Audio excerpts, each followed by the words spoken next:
Hello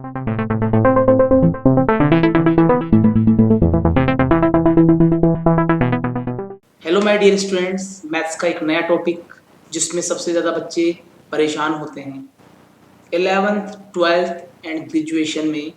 वो topic कौन सा हो सकता है? वो टॉपिक है इंटीग्रेशन। इंटीग्रेशन का जो बेसिक है वो 12th से स्टार्ट होता है, लेकिन जैसे जैसे हम ग्रेजुएशन में आते हैं वहाँ पर इंटीग्रेशन के बेसिक फॉर्मूलेज, उनके करने के तरीके काम में आते हैं। ठीक है ना? तो यहाँ पर जो हम टॉपिक पढ़ रहे हैं वो ग्रेजुएशन के अंदर, बीटेक के अंदर, बीएससी के अंदर अवेलेबल है, दैट इज मल्टीपल इंटीग्रल। लेकिन मल्टीपल इंटीग्रल को करने से पहले यहाँ पर पहले हम बेसिक कॉन्सेप्ट और फॉर्मूलेस की हम बात करेंगे, जो कि 12th क्लास का है, क्योंकि हमारा जो टॉपिक है वो एरिया अंडर एनी कर्व पर बेस्ड है, जिससे हमने क्वाड्रेचर भी बोला है, यानी कुल मिला के हम एरिया यहाँ पर फाइंड आउट करते हैं। तो पहले हम उस फंडामेंटल 12th की बात करेंगे और उसके बाद में हम ग्रेजुएशन में फर्दर जो जनरलाइजेशन है सिंगल इंटीग्रेशन का, उस पर काम करेंगे। तो हम बात करेंगे 12th क्लास से, सिर्फ बेसिक लेंगे, कौन कौन से वहाँ पर फिगर्स यूज होते हैं और कैसे हमने वहाँ उसको एरियाज को कैलकुलेट किया था।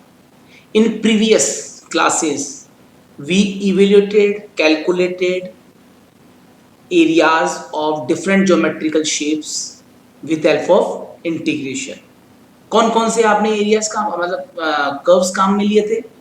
पहला कर्व आपने काम में लिया था, अगर आपको याद है, पैराबोला। और इसके अलावा आपने इलिप्स की बात की थी, और क्या था? आपने बात की थी सर्कल की, आपने बात की थी लाइन की, etcetera. There are many curves. ये सारे कर्व्स आप लोगों ने देखे हुए हैं, ठीक है, कर भी चुके हैं आप इसके बारे में। इनके कॉन्सेप्ट आपको पता होने चाहिए, यहाँ भी यूज होंगे। तो सबसे पहले ये ज्योमेट्रिकल शेप्स थी। अब हम बात करते हैं एरिया ऑफ बाउंडेड रीजन। हम 12th क्लास की बात कर रहे हैं कि कैसे हम वहां पर एरिया निकालते थे, सीखना आपके लिए जरूरी है। तो यहाँ पर हम एक शेप की बात करते हैं, ध्यान से देखिए। ये एक शेप में यहाँ पर ड्रॉ कर रहा हूं इन 2D, 2 डायमेंशनल। सपोज करते हैं यहाँ पर एक कर्व कुछ इस तरह से बना हुआ है, और इस कर्व को ए और बी के बीच में, ए और बी क्या है? ए और बी यहाँ पर लिमिट्स है, यानी कि एक बाउंड्री है x इक्वल टू ए से लेकर x इक्वल टू बी तक। ये क्या हो जाएगा? आपका ओरिजिन हो जाएगा। और ये जो कर्व दिया गया है, इस कर्व को मैंने लिखा है y is equal to F of X. ये आपका x एक्सिस हो गया, ये आपका y एक्सिस होगा। We want to find area under y is equal to F X, यानी कि इस एफ एक्स जो y is equal to F X आपका दिया हुआ है, इसके अंडर में जो ये आपको जगह दिख रही है, ये एरिया निकालना है। लेकिन एक लिमिट इसकी फिक्स कर रखी है x इक्वल टू ए से लेकर x इक्वल टू बी तक, ठीक है। तो एरिया निकालने के लिए आपको याद होगा कि आप कुछ इस तरीके का यहाँ पर एक छोटा सा पार्ट आप यूज करते थे, स्ट्रिप, ठीक है ना।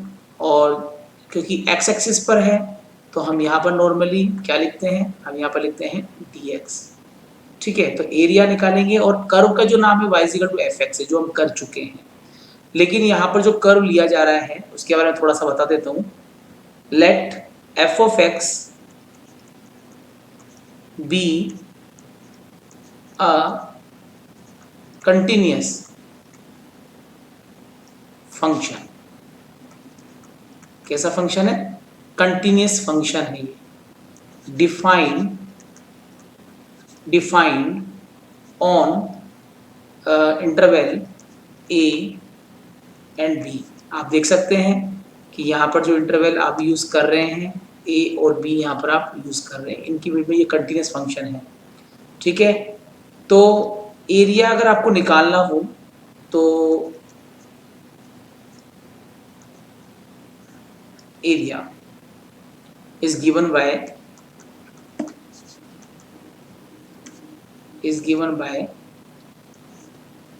x is equal to a to b y dx।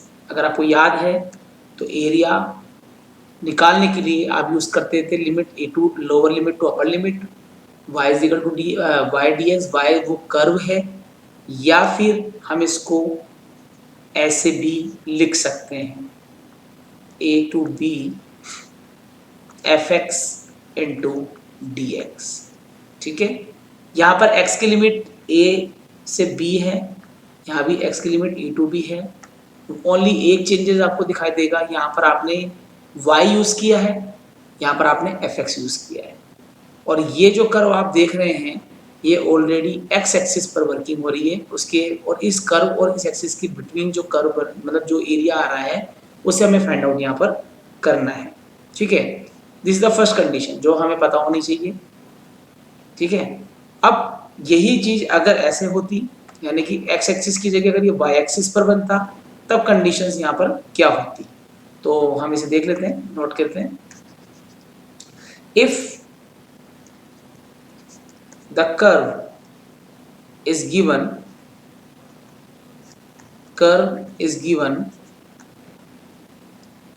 In the form, अगर आपकी बार कर्व जो है x is equal to F of y होता, ये क्या है y is equal to F x है। अगर ये कैसे होता, in the form x is equal to f y, then जरा हम एक बार फिगर को दोबारा से ड्रॉ करते हैं, थोड़ा तभी समझ में ये चीज तभी समझ में आपको आएंगी। जस्ट अ मिनट, ये देखिए बेटा, वापस से हम x और y एक्सेस की बात कर रहे हैं, जहां पर ये x डैश और y डैश को शो करता है, दिस इज ओरिजिन।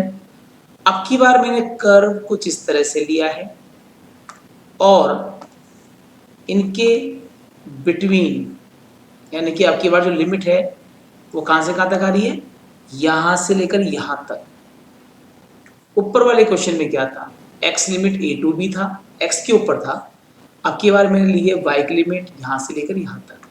सपोज करते हैं कि ये y की लिमिट यहाँ पर आपके c है और y की लिमिट यहाँ पर आपके d है, ठीक है।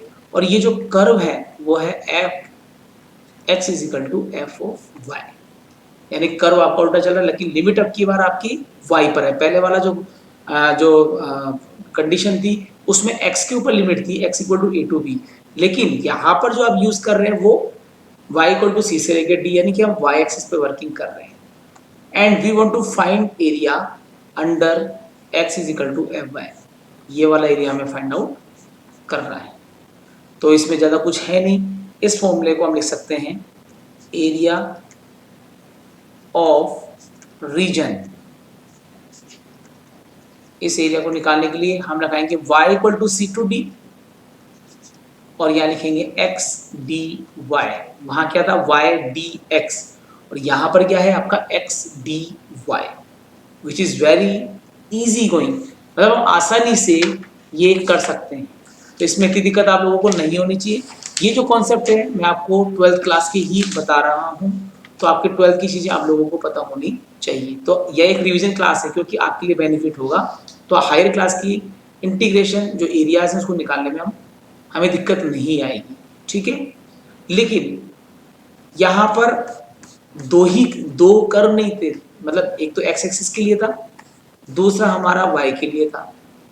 ऐसा कोई और भी कंडीशन है जो आपको याद हो जिसके अंदर हम एरिया निकालते थे? यस, एक कंडीशन और है, लेट अस डिस्कस। उस कंडीशन को डिस्कस कर लेते हैं। The area bounded the curves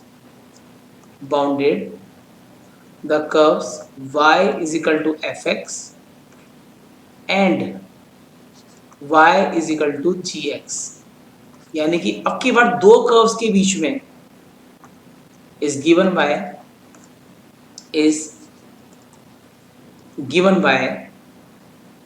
just a minute,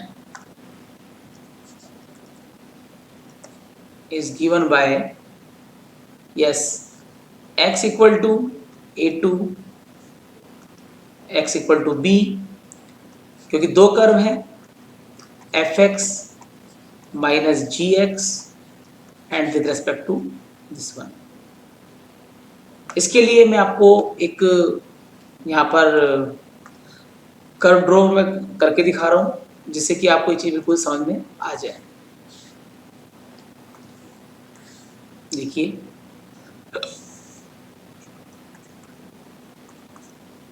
वही अपन x डैश और वही आप यहाँ पर y डैश यूज करेंगे, ठीक है, x dash and y dash, ठीक है ना। तो आपको क्या करना है, fx और gx दो कर्व हमें लेकर उनके बिटवीन ये एरिया बनाना है, ठीक है। तो इस जगह पर सपोज करते हैं एक कर्व ये लिया है, दूसरा कर्व मैंने ये लिया है, लेकिन ये जो लिमिट है मैंने मैं फिक्स कर दी है, जो कि x इक्वल टू ए से लेकर x इक्वल टू बी के बीच में है। नीचे की तरफ सपोज करते हैं y का जो कर्व है y equal to g x है और ऊपर वाला कर्व है y is equal to F x. We want to find area between both the curve, यानी कि दो कर्व्स के बीच में यहाँ पर आपको एरिया निकालना होता है। तो तीन अलग अलग कंडीशन पर क्वेश्चन आपने 12th में देखे थे, जिनमें नीचे वाले कर्व को निकालकर ऊपर वाले मतलब ऊपर में से नीचे वाले कर्व को क्या करते हैं, माइनस कर देते हैं, या नीचे में से ऊपर को माइनस कर देते हैं। तो दो कर्व के बिटवीन निकालना है। तो आपने पहला जो टॉपिक पढ़ा उसमें क्या था कि एक्स एक्सिस पर आपने लिमिट ली, दूसरे में आपने वाई एक्सिस पर लिमिट ली और एरिया निकाला, तीसरा आपने दो कर्व्स के बीच में काम किया और लिमिट आपने x इक्वल टू ए से लेकर x इक्वल टू बी तक आपने इसको लगाया। This is third condition of 12th class whenever you are finding area, यानी क्वाड्रेचर जिसमें एरिया पर निकालते थे। इसी तरह से एक कंडीशन और है जो हो सकता है आप मिस कर रहे हो, वो भी मैं बता देता हूँ। फिर हम हमारे ग्रेजुएशन से रिलेटेड मल्टीपल इंटीग्रेशन पर काम करेंगे। तो मैं आपको नोट बता देता हूँ, आप भी इसको नोट कर सकते हैं। ये सब चीज़ें ऐसी हैं जो आपकी यूजफुल है, ठीक है। Let's see, if the curve, just a minute, if the curve y is equal to fx lies below, ध्यान से सुनो, बिलो बोला है मैंने, नीचे की तरफ, x axis, below x axis, then the area bounded,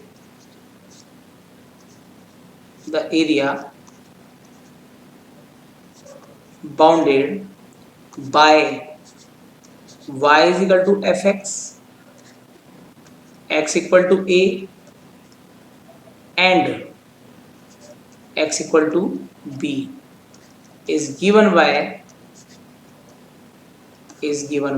आप समझ रहे मेरी बात को, इतना कुछ लिख तो दिया लैंग्वेज में, लेकिन क्या लिखा ये नहीं समझ में आया होगा।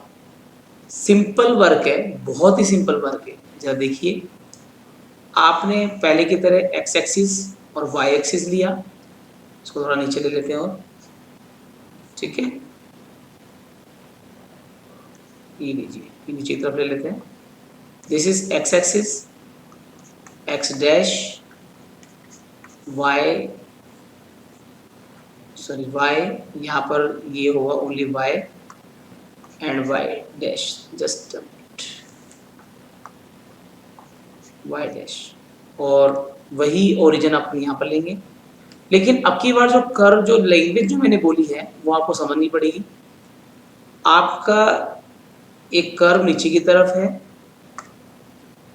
और वही x इक्वल टू ए से लेकर b के बीच में मुझे लिमिट यूज करनी है। x एक्सिस ही कवर हो रहा है और ये जो कर्व है ये आपका y is equal to F X ही है पहले की तरह, लेकिन पहले वाला जो कर्व था वो ऊपर की तरफ था, ऊपर की तरफ, अब नीचे की तरफ है, तो ये नेगेटिव को शो करता है। ठीक है, और मुझे इसका एरिया फाइंड आउट करना है। तो एरिया निकालने के लिए आपको सिर्फ एक काम करना है, क्योंकि फॉर्मूला तो क्या है, एरिया ऑफ रीजन अगर आपको निकालना हो, एरिया ऑफ अगर आपको रीजन निकालना हो तो नॉर्मली आप फॉर्मूला क्या यूज करते हैं, आप यूज करते हैं x इक्वल टू ए से लेकर x इक्वल टू बी, और यहां हो जाएगा आपका एफ एक्स, यहां हो जाएगा आपका एफ एक्स और डी एक्स। लेकिन कंडीशन थोड़ी चेंज है। क्या चेंज है, हमें इसे मोड के बीच में लेके चलना पड़ेगा, यानी कि एरिया यहाँ पर नेगेटिव आएगा नीचे की तरफ, तो उससे हम मोड लगाकर इसे पॉजिटिव बनाएंगे। इसमें करते क्या है, पहले इंटीग्रेट को कंप्लीटली सोल्व करते हैं। कंप्लीटली सोल्व करने के बाद में हम यहाँ पर इसको सोल्व करें, जो भी अगर नेगेटिव टर्म है तो उसको पॉजिटिव बना देंगे, पॉजिटिव है तो कोई प्रॉब्लम ही नहीं है। तो अगर ये कर्व एक्स एक्सिस के नीचे वर्किंग हो रही हो, एरिया इसके नीचे बन रहा हो, तो हमेशा बोल्ड लगाकर क्वेश्चन को सोल्व करते हैं, और ये चीज आप पहले कर चुके हैं। ठीक है, तो मुझे नहीं लगता दीज आर ऑल 4 कंडीशंस, ये 4 कंडीशंस हैं जिनको समझना जरूरी था, और ये 12th क्लास के अंदर ऑलरेडी आप पढ़ चुके हैं। तो अब यहाँ पर नेक्स्ट टॉपिक हमारा होगा मल्टीपल इंटीग्रल। तो हम बात करेंगे मल्टीपल इंटीग्रेशन की, जो कि इंजीनियरिंग में और बीएससी में काम आता है। एक्चुअली मल्टीपल इंटीग्रेशन है क्या, ये 2 पार्ट में डिवाइडेड है, double integration and triple integration.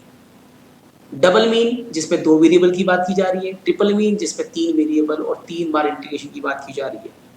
So we can say that the process of integration can be extended to function of more than one variable.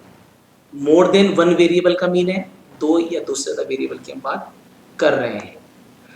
तो जनरली जो मल्टीपल इंटीग्रल्स हैं उन्हें 2 part में डिवाइड करके हम यहाँ स्टडी करेंगे। फर्स्ट डबल इंटीग्रेशन, सेकंड आपका है ट्रिपल इंटीग्रेशन।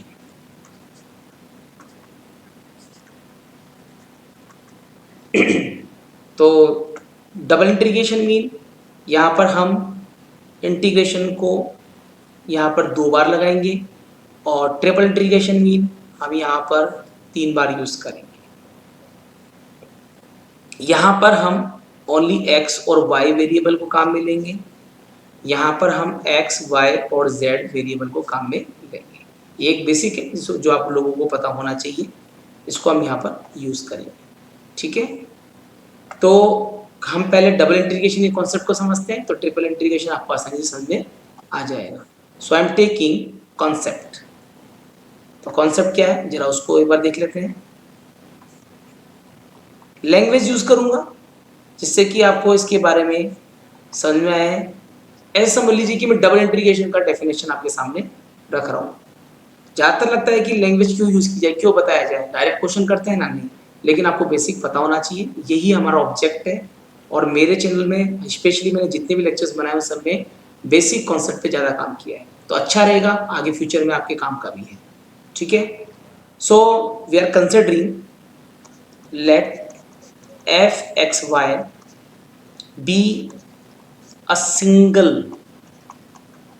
valued, एक एक लाइन का मतलब समझेंगे, function, single valued and bounded function. 2 नाम आए हैं यहाँ पर, single valued function of and bounded function of 2 variables two variables. Just a minute. we defined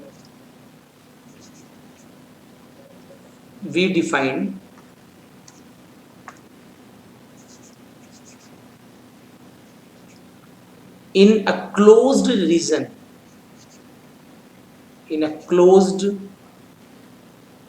region, R of XY plane. मैं एक एक लाइन का मतलब आपको समझाता जाऊंगा। मेरा मतलब है कि मैं एक फंक्शन की बात कर रहा हूँ जो कि दो वेरिएबल पे बेस्ड है। सिंगल वैल्यूड का मतलब तो इसको सोल्व करेंगे तो एक सिंगल वैल्यू आपको मिलेगी। बाउंडेड फंक्शन होना चाहिए, दो वेरिएबल की हम बात कर रहे हैं और यहाँ पर आपके एक्स वाई प्लेन की बात हम कर रहे हैं। तो एक्स वाई प्लेन के अंदर इस फंक्शन को हम यहाँ पर लेके चलेंगे, लेकिन उससे क्लोज रीजन, इस फंक्शन से रिलेटेड एक रीजन की बात कर रहा हूँ जो कि एक्स वाई प्लेन के अंदर अवेलेबल है। ठीक है, तो यहाँ पर पहले मैं उसको एक फिगर के थ्रू आपको समझा देता हूँ तो आपको वो पिक्चर बिल्कुल क्लियर हो जाएगी। देखिए, सबसे पहले हम 2D की बात करते हैं।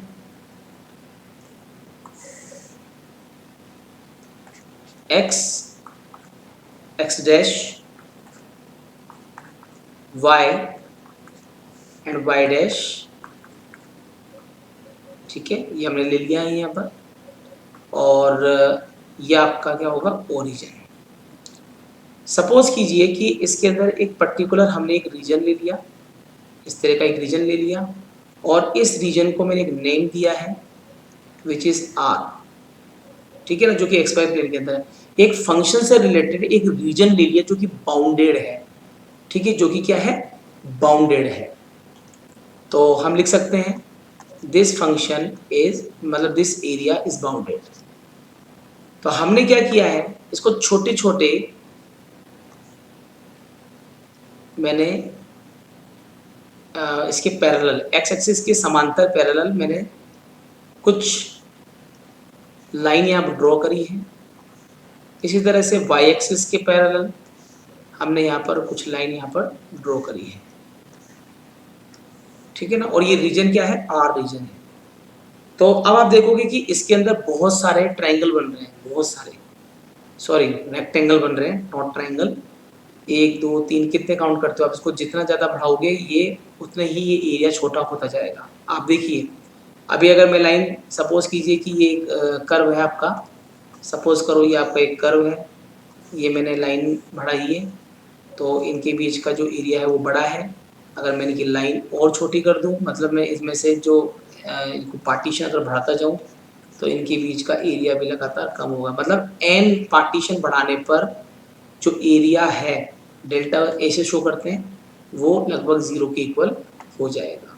तो यहाँ पर मैंने इसको इस तरह से डिवाइड कर दिया, इस रीजन को जो कि बाउंडेड है, जो कि पैक्ड है।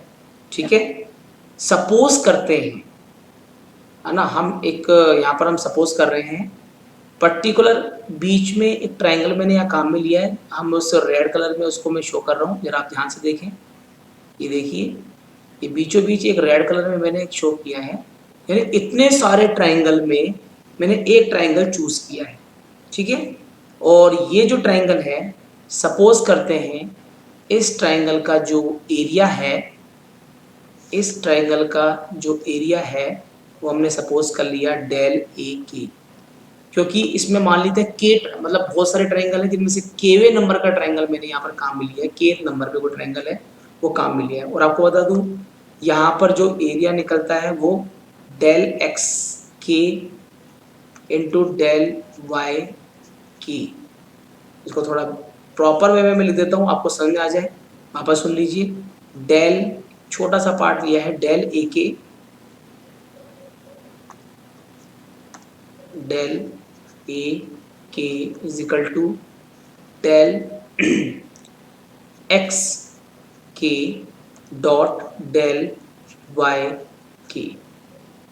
यानी कि इसको समझो, d a is equal to होता है d x into D Y. D a होता है एरिया, ए होता है आपका एरिया, और उसको d x into D y से हम शो करते हैं।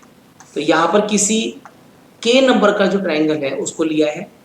इस जगह पर मैं आपको बता दूं कि ये डी एक्स, सॉरी इसको हम डी एक्स नहीं लेंगे, हम इसको लेंगे, जस्ट अ मिनट,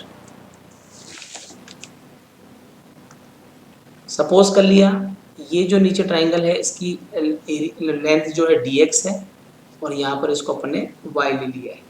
तो d x into D y को मैंने del x k del y k लिया है, एक्स और वाई की जगह यहाँ पर अपन ये काम में लेंगे। तो इसको मैं वापस से रिटर्न कर रहा हूँ, आप इस चीज़ को समझिए कि ये वाला जो पोर्शन है वो मैं क्या ले रहा हूँ, ठीक है। यहाँ से इसको मैं थोड़ा सेट कर देता हूँ, आप समझ जाएंगे, जस्ट अ मिनट।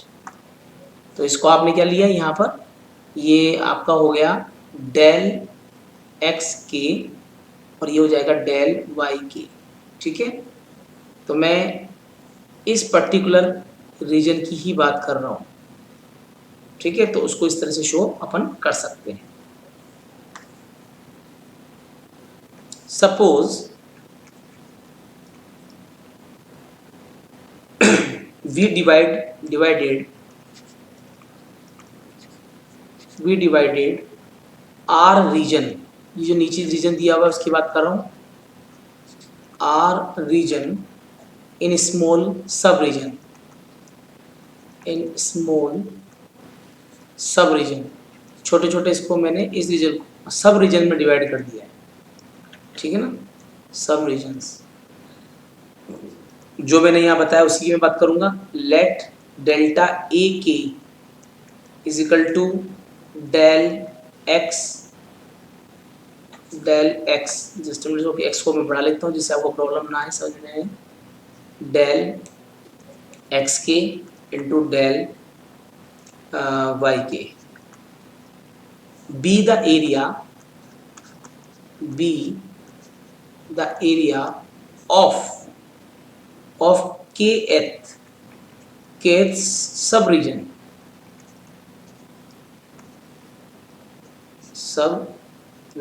जो कि मैंने यहाँ पर शो कर रखा है, मैं उसी की बात कर रहा हूँ कि मैंने एक स्मॉल सब रीजन्स में इसको डिवाइड किया, छोटे छोटे छोटे बहुत सारे ट्रायंगल में डिवाइड किया, जिसके अंदर एक kth नंबर का सब रीजन मैंने लिया, del A k is equal to del x k del y k इसलिए लगा रहा हूँ क्योंकि हम kth टर्म ले रहे हैं यहाँ पर, ठीक है। अब डबल इंटीग्रेशन जो होता है, आगे और समझने की कोशिश कीजिए, बिल्कुल आपको क्लियरली चीजें हो जाएंगी। तो the double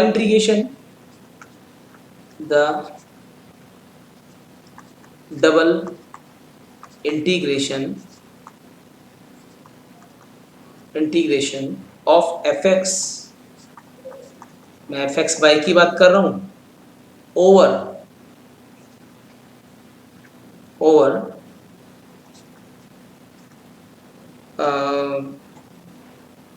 the region are के ऊपर, ओवर द रीजन आर, मैं इस लैंग्वेज को बहुत अच्छी तरह समझा दूंगा, defined as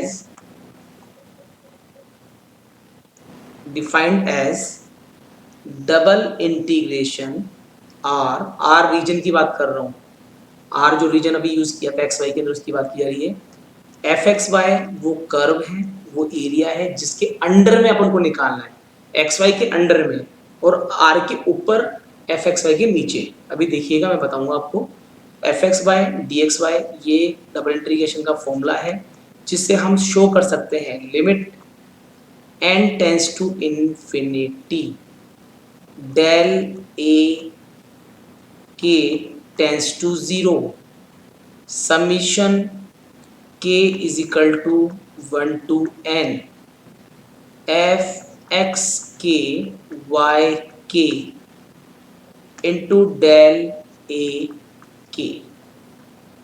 actually double integration जो है उसको इस तरह शो किया गया है, n टेंस टू इन्फिनिटी, मैं इसको थोड़ा और ऊपर ले लेता हूँ आपको समझ में आ जाएगा, यहाँ पर n tends to infinity del A K है, जैसे जैसे n की वैल्यू मैंने आपको पहले ही बताया था कि ये वाला पोर्शन है, पहले ये बड़े ट्रायंगल में इसमें रेक्टेंगल में डिवाइडेड है, तो यहाँ पर आपके तो इस समय इसका एरिया जो होगा के नंबर का कोई सा भी ये कोई सा भी के नंबर हो सकता है, तो यहाँ पर आप जितना n का मतलब है इनमें बढ़ाते जाओ, इनके अंदर ये स्ट्रेट लाइनें बढ़ाते जाओ, क्या होगा ये एरिया क्या हो जाएगा छोटा होता जाएगा। तो यहाँ पर यही दिया गया है कि जैसे जैसे n बढ़ेगा वैसे वैसे एरिया 0 की तरफ जाएगा, छोटा होता जाएगा, मतलब मिनिमम की तरफ जाएगा। यानी कि n बढ़ाओगे, अगर n बढ़ाओगे तो इनके बीच का एरिया क्या हो रहा है, लगातार कम हो रहा है। आप बात को समझ रहे हैं? ये देखिए कितना छोटा होता जा रहा है एरिया। तो लगभग उसको एरिया को मैंने मान लिया कि 0 हो सकता है, ठीक है। और k equal to 1 to n का मतलब है कि एरियाज जो हैं उनको छोटे छोटे n पार्ट्स में डिवाइड किया गया है, और एफ एक्स के और वाई के उस पर्टिकुलर एरिया को हम ये कवर कर रहे हैं जहाँ पर एक्स के वाई के लिया गया था, डेल ए के इसको शो करता है। एक्चुअल में क्या है, ये जो लिखा गया है डेल ए के एक्चुअल में डी एक्स डी वाई के लिए है, और एफ एक्स वाई या एक्स के और वाई के एक पर्टिकुलर रेक्टेंगल आयत जिसे हम कहते हैं, हम उसको लेके काम करें, इसलिए मुझे के लिखना पड़ रहा है, ठीक है ना। मुझे के लिखना पड़ रहा है यहाँ पर। तो रियल में हुआ क्या है, रियल में हुआ ये है कि ये जो पोर्शन है ये आपकी हाइट को शो करता है और ये आपके एरिया को शो करता है। तो वॉल्यूम का फॉर्मूला क्या होता है, हाइट और area, L into b into h, length into breadth, x into y into h. तो लेंथ इंटू ब्रेथ तो होता है एरिया, और इंटू हाइट मिलाकर बनता है वॉल्यूम, यानी बनता है आयतन। तो एक्चुअल में हम यहाँ पर इसका मतलब ही आयतन होता है, इसका मतलब ही वॉल्यूम निकालना होता है, ठीक है। तो ये length into breath into, length into breadth तो को एक्स वाई बोलते हैं यानी एरिया बोलते हैं, एरिया लेंथ इंटू ब्रेथ को एरिया बोला, ये हाइट बोला।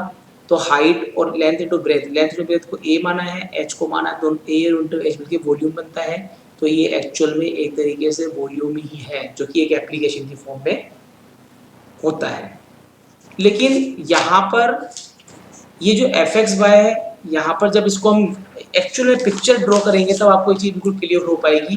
पहले हम उस पिक्चर की बात कर लेते हैं जिसकी हेल्प से आपको ये कॉन्सेप्ट बिल्कुल क्लियरली समझ में आए कि ये वॉल्यूम को हम कैसे फाइंड आउट करने की कोशिश कर रहे हैं। फिर मैं आपको कुछ इमेजेस दिखाऊंगा जिससे कि आपको ये कॉन्सेप्ट बिल्कुल क्लियर समझ में आ जाएगा। But right I am taking because I am using x and y variable, तो 3D के अंदर इसको हम बनाने की कोशिश करते हैं। देखिए ध्यान से,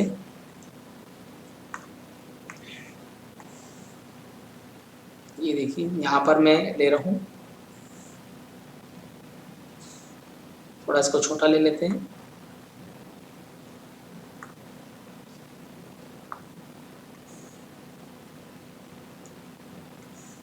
देखिए सबसे पहले हम x दूसरा वेरिएबल हम यहाँ y ले रहे हैं प्लेन को, और थर्ड हम यहाँ पर z लेंगे, ठीक है। तो वो जो जिसकी हम बात कर रहे थे, जो एक्स वाई प्लेन के अंदर लिया गया था, सपोज करो वो वाला पोर्शन ये वाला है, कौन सा, ये देखिए इसकी बात कर रहा हूँ, एक्स वाई प्लेन में है ना ये वाला रीजन, ये रीजन में उठा के यहाँ ले रहा हूँ, आप समझे इस चीज को, इस रीजन को उठा के मैं इधर ले रहा हूँ, ठीक है। ये जो रीजन आपको दिखाई दे रहा है, इसमें एक छोटा सा ट्रायंगल आपने डिस्कस किया था, आपको याद है एक छोटा सा ट्रायंगल मैंने अभी डिस्कस किया था। ये जो ट्रायंगल आपको दिखाई दे रहा है, इसमें एक्स एक्सिस के यहाँ पर आपने लिया था डेल एक्स के, ये आपने लिया था डेल वाई के, ठीक है ना। और दोनों को मिलाकर इसका जो एरिया है वो डेल ए के निकाला था। मैंने के नंबर का कोई ट्रायंगल अपने काम में ले लिया है यहाँ पर, ठीक है ना। यहाँ पर के नंबर का कोई ट्रायंगल मैंने यहाँ पर काम में लिया है। अब इसके कॉरस्पॉन्डेंस, क्योंकि जो फंक्शन एफ एक्स वाई है एक्चुअल में वो फंक्शन है कहाँ, वो फंक्शन ऊपर की तरफ है। सपोज कीजिए कि वो फंक्शन, हम सपोज कर लेते हैं, एक मिनट रुकिए, इसको शेप को थोड़ा प्रॉपर वे में ले लेते हैं, थोड़ा आपको समझ में आ जाए। सपोज कीजिए वो एरिया कुछ इस तरह से यहाँ पर दिया हुआ है, ये एरिया कुछ भी हो सकता है, ये एरिया यू भी हो सकता है, तिरछा भी हो सकता है, ऊपर भी जा सकता है, किसी भी तरीके से बन सकता है, ये है। तो इसके कॉरेस्पॉन्डेंस एक्चुअल में ये जो फंक्शन आपको दिखाई दे रहा है, ये आपका एफ एक्स वाई का फंक्शन है, ये फंक्शन एफ एक्स वाई का बना हुआ है। इस शेप को थोड़ा और प्रॉपर वे में ले लेते हैं, क्योंकि फिगर बिल्कुल क्लियरली आपको समझ में आना चाहिए। सपोज करो ये मैंने कर्व यहाँ पर ले लिया है, ये ले लिया मैंने कर्व, इसके कॉरेस्पॉन्डेंस एक लाइन में यहाँ ड्रॉ कर रहा हूँ। ये देखिए, जस्ट इसको थोड़ा पतला ले लेते कर लेते हैं। ये देखिए, इससे कॉरेस्पॉन्डिंग एक हाइट के ऊपर एक फंक्शन लिया, और क्योंकि हम इसको इससे कनेक्ट कर रहे हैं, इससे, तो इसका मतलब यहाँ पर ये है कि ये जो फंक्शन है एक्चुअल में एफ एक्स वाई है। तो इस फंक्शन को मैं कनेक्ट करूँगा, तो ये बन जाएगा एफ एक्स के वाई के, ठीक है ना। और जो कि शो करता है हाइट को z के, क्योंकि हम z के ऊपर चल रहे हैं, यहाँ से तक कि हाइट z को शो करती है, ये हाइट को शो कर रहा है। यानी कि इस फंक्शन के कॉरेस्पॉन्डेंस इस फंक्शन के अंडर में, और इस r के, r कहाँ है, r नीचे है, और जो जिस फंक्शन को ले रहे हैं वो s है। यानी कि हम क्या कर रहे हैं, हम डबल इंटीग्रेशन निकाल रहे हैं इस सरफेस के अंडर में, और इस रीजन के, मतलब इसके तो अंडर आ जाएगा और इसके ऊपर आ जाएगा, ओवर द आर और under the s, under curve of s and over region r, इनके बीच में आपको ये करना है, ठीक है ना, मतलब डबल इंटीग्रेशन फाइंड आउट करना है। तो इसमें हम क्या करेंगे, इसको कुछ इस तरह से, जस्ट इसके साथ इसको मैनेज करेंगे जो कि हाइट को शो करता है।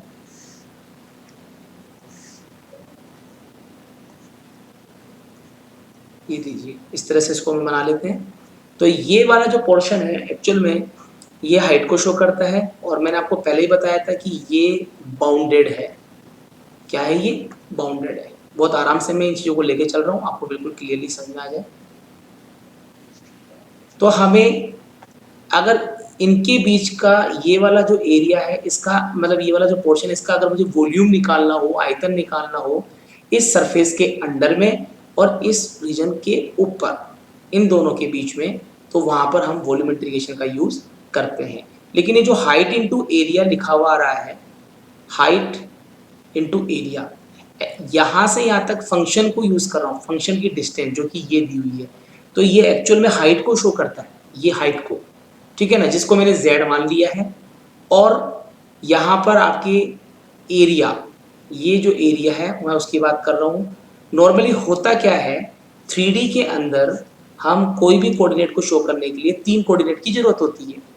पहला होता है x, दूसरा होता है y, तीसरा होता है आपके z। तो x y z का तो हमने फंक्शन बना लिया, ठीक है ना, x y से वो तो एक फंक्शन की फॉर्म में ले लिया, और z इसमें हाइट को ले लिया, और तीनों को मिला के वॉल्यूम बन जाता है। तो कोऑर्डिनेट में इसको इस तरह से अपन शो कर रहे हैं, दिखा रहे हैं, प्रदर्शित कर रहे हैं। क्लियर। तो यहाँ पर आपकी इसके अंडर में आपको इसको निकालना है, तो यहाँ पर इस तरह की जो कंडीशन को हो वो हम इस तरह से ही शो करते हैं। तो कोऑर्डिनेट के अंदर, जिसके अंदर एफ एक्स वाई कोई सा भी कर्व हो सकता है। तो ये जो कर्व है जो कि 12th क्लास में आपने पढ़ा था, किसी कर्व के अंडर में y equal to F x माना था, उसी तरह से यहाँ पर इस कर्व के अंडर में जिसको एक्स वाई प्लेन पर लेना पड़ेगा। क्यों? क्योंकि एक्स वाई प्लेन से ही आपको लिमिट्स निकालनी है, वहाँ से ही लिमिट निकलेगी, क्योंकि हम जब दो वेरिएबल की बात करेंगे तो एक्स और वाई की दो लिमिट्स निकलेगी, क्योंकि डबल इंटीग्रेशन की बात कर रहे हैं। तो एक्स वाई के लिए हमें एक्स वाई वेरिएबल काम में यहाँ पर लेना पड़ता है। तो ये कंडीशन आपके सामने बन के आती है।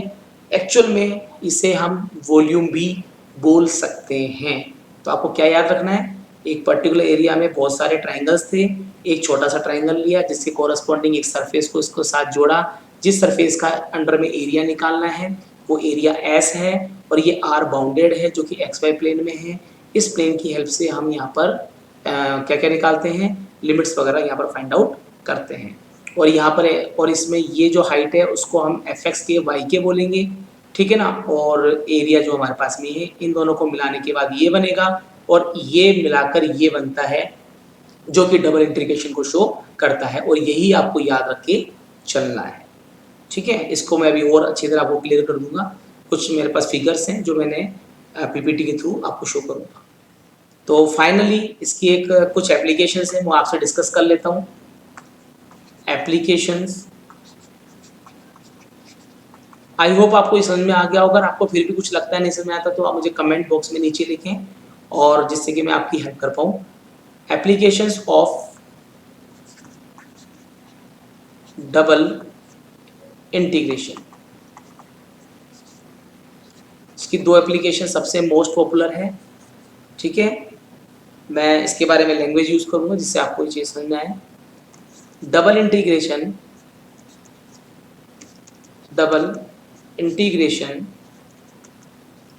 हैव वेरियस ज्योमेट्रिकल यानी कि ज्योमेट्री की शेप में, एंड फिजिकल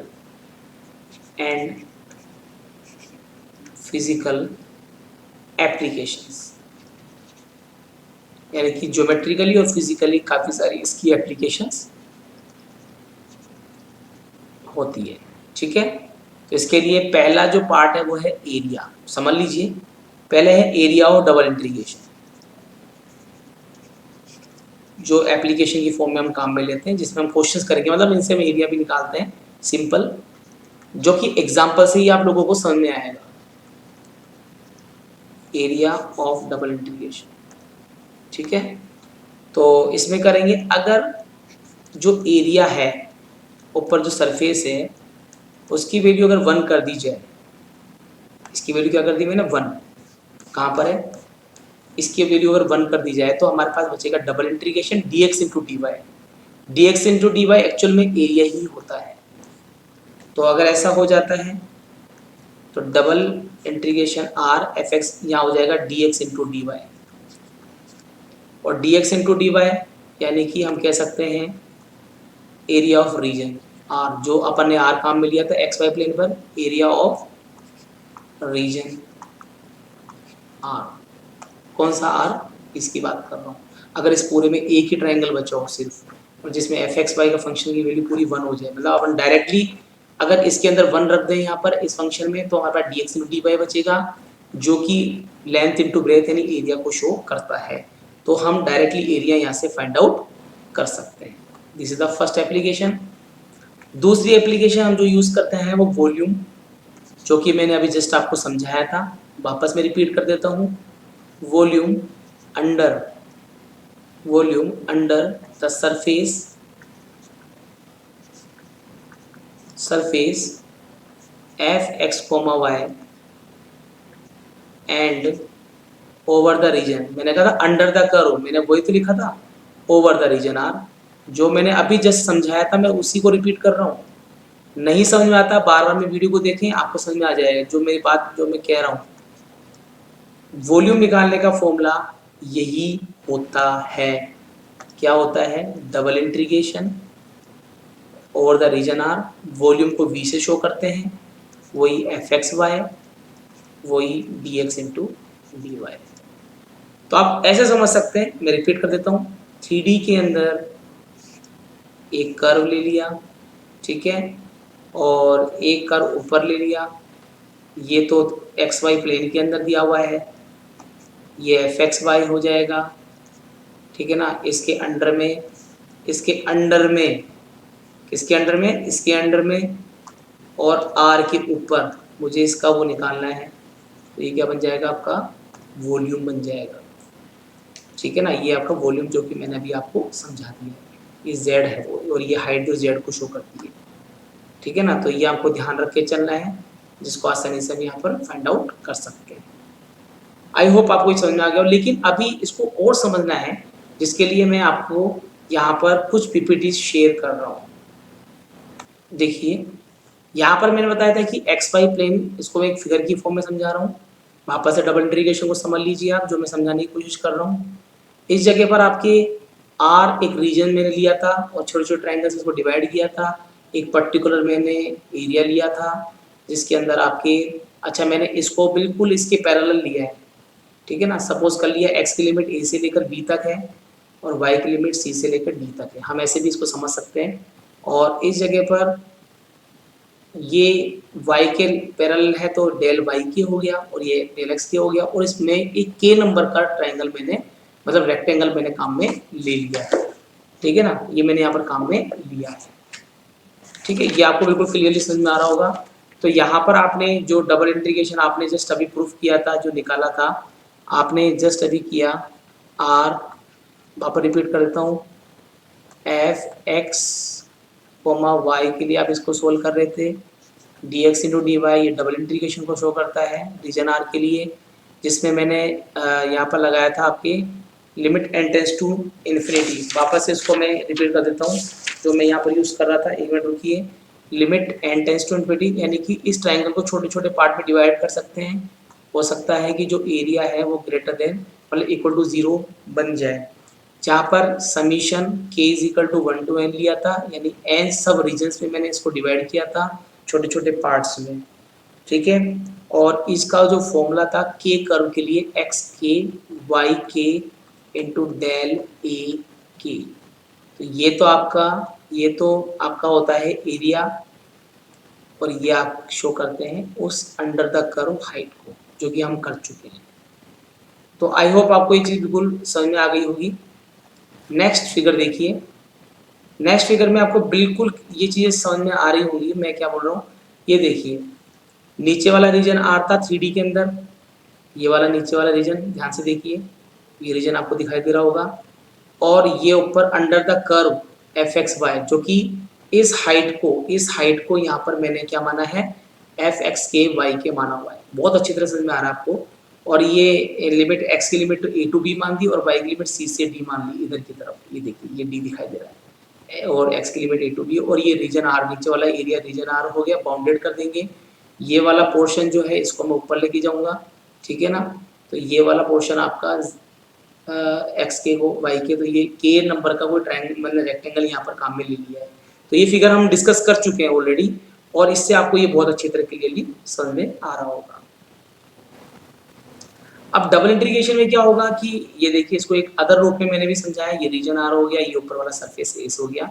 तो डिफरेंट टाइप्स की तरीके से मैंने इसको समझाने की कोशिश की है।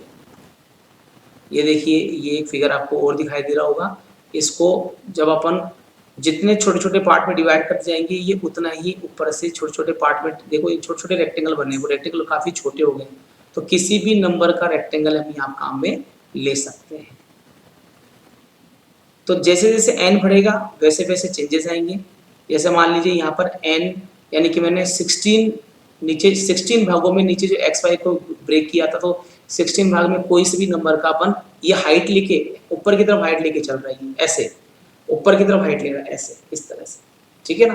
तो यहाँ पर अपन ने सपोज करो कोई सा भी ले लीजिए, कोई भी ट्रायंगल अपन काम में ले सकते हैं। तो अभी इस समय इनका जो एरिया है ना वो बड़े बड़े दिख रहे हैं आपको।